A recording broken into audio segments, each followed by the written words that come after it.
The Psychology of Money by Morgan Housel, an honest review. Welcome, everyone. Today, I want to talk about a book that has left a lasting impression on me and has the potential to change the way you think about money forever. The Psychology of Money by Morgan Housel is not your typical finance book filled with formulas, charts, and numbers. Instead, it dives into the emotional and behavioral aspects of money, something we can all relate to. Whether you're a seasoned investor or someone who's just trying to make sense of their finances, this book has something for you.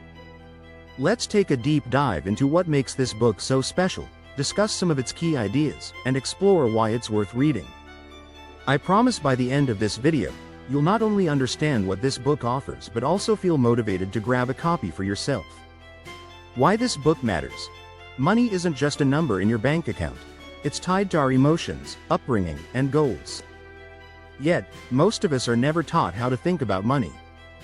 We're told how to earn it, save it, and invest it, but very little about how to manage our emotions around it. That's where Morgan Housel comes in. With his engaging writing and relatable examples, he demystifies the complex relationship between people and money. One thing I absolutely love about this book is its simplicity. You don't need to be a financial expert to understand it. Morgan writes like he's having a conversation with you, and that's what makes it so enjoyable. Key ideas from the book. 1. The role of luck and risk. Morgan Housel starts with a profound observation. Success is a combination of skill, luck, and risk. Often, we look at successful people and assume they've figured out some secret formula. But the truth is, they were likely at the right place at the right time, along with making good decisions. The flip side is equally true. Some people fail not because they were incompetent but because they were unlucky. He uses the example of Bill Gates, who attended one of the few schools in the world with a computer lab in the 1970s. While Gates was undoubtedly brilliant, his access to resources played a critical role in his success. Takeaway for readers: don't judge financial decisions solely based on outcomes. Sometimes, good decisions can lead to bad results, and bad decisions can get lucky. 2. Compounding is the eighth wonder of the world. If there's one lesson you take away from this book, let it be the power of compounding. Morgan explains this concept using Warren Buffett as an example. Buffett's extraordinary wealth isn't just because he's a great investor but because he started investing at the age of 10 and stuck with it for decades. Compounding needs time to work its magic, and the longer you stay consistent, the more exponential your results become. Takeaway for readers: start early, stay consistent, and give compounding the time it needs to grow your wealth. 3. Money means different things to different people. Housel emphasizes that money is deeply personal. Your financial decisions are shaped by your experiences, upbringing, and personal goals. For someone who grew up in poverty, financial security might mean everything. For someone else, it might be about luxury or freedom. This is an important lesson because it reminds us not to judge others' financial choices. What's important to you might not matter to someone else, and that's okay. Takeaway for readers: define your own financial goals and don't get swayed by societal norms or peer pressure. 4. The value of living below your means. One of the most repeated yet most ignored pieces of financial advice is to live below your means. Housel reiterates its importance, not as a way to restrict your life but as a way to gain control and freedom. When you're not living paycheck to paycheck, you're in a better position to handle emergencies, invest, and make life choices without stress. He points out that wealth isn't about having flashy cars or big houses. True wealth is the ability to wake up every day and make choices because you're not burdened by financial stress. Takeaway for readers: spend less than you earn and prioritize financial freedom over material possessions. 5. The importance of a long-term perspective. In today's world, we're bombarded with short-term noise. Stock market crashes, economic downturns, and get-rich-quick schemes can cloud our judgment.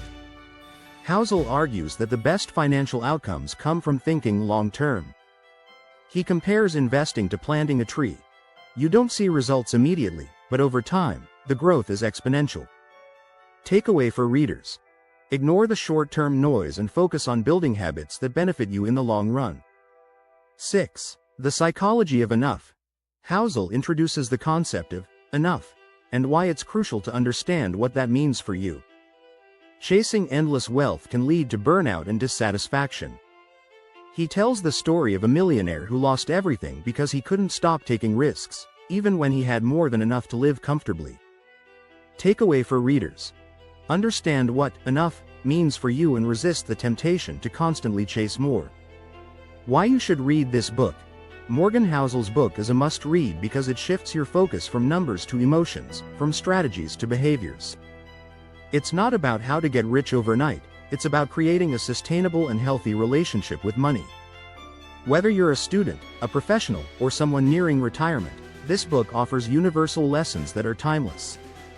What makes this book even better is its engaging writing style. Housel uses anecdotes, real-life examples, and simple language to explain profound concepts.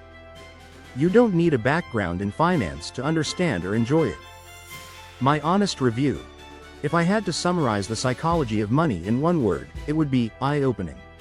It's a book that's not only informative but also transformative.